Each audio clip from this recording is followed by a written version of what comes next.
ஸ்ரீ குருப்யோ நமः. ஸ்ரீமத் பகவத்கீதை அர்ஜுன விஷாத யோகத்தில் 12வது ஸ்லோகம். தஸ்ய சஞ்சனயன் ஹர்ஷம் குரு விருத்தः பிதாமஹः சிம்ஹநாதம் விநத்யோச்சைः சங்கம் தத்மௌ பிரதாபவான். இதெல்லாம் துரியோதனர் துரோணரிடத்தில் சொல்லிட்டு வரார் அப்படிங்கிறது தானே பார்த்துன்னு வந்துட்டுருக்கோம். அந்த துரியோதனன் பேசுகிறதெல்லாம் பீஷ்மர் காதில் விழுந்துட்டே இருக்கான். துரோணருக்கு பக்கத்தில் தான் பீஷ்மர் இருக்கார். அடுத்த தேரில் இவருக்கும் தெரிஞ்சிருக்குமோ என்னமோ, பீஷ்மர் காதில் படுறா மாதிரி தான், அவரை குத்துறா மாதிரி தான் பேசணும்னு பேசுகிறாரா என்னன்னு தெரியல. கேட்குற சமீபத்திலேயே பீஷ்மரை வச்சுட்டு இதை பேசுகிறார்.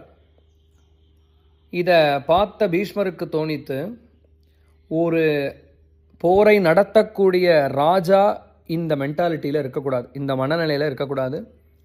தன்னுடைய வீக்னஸை வெளிப்படுத்தக்கூடாது ஃபஸ்ட்டு. ரெண்டாவது, எதிர் சேனையை பார்த்து மலைச்சு போகக்கூடாது. இதெல்லாம் ஒரு ராஜாவுக்கு இருக்க வேண்டிய ஒரு சுபாவம். ஆனால் இவருக்கு விபரீதமாக இருக்குது.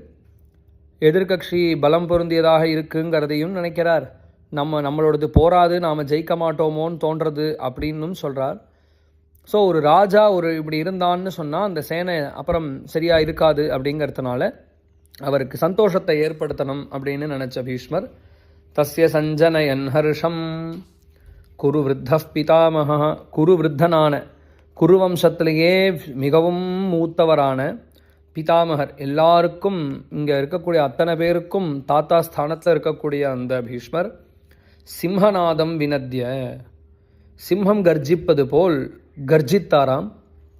அவருடைய சப்தத்தை கேட்டு மொத்த போர்க்களத்தினுடைய அட்டென்ஷனும் அவர் பக்கம் திரும்புறது.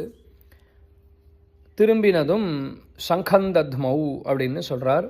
உச்சைஹி வினத்ய உச்சைஹி சங்கந்தத்மௌ, அவருடைய சங்கத்தை எடுத்து முழங்கினார்.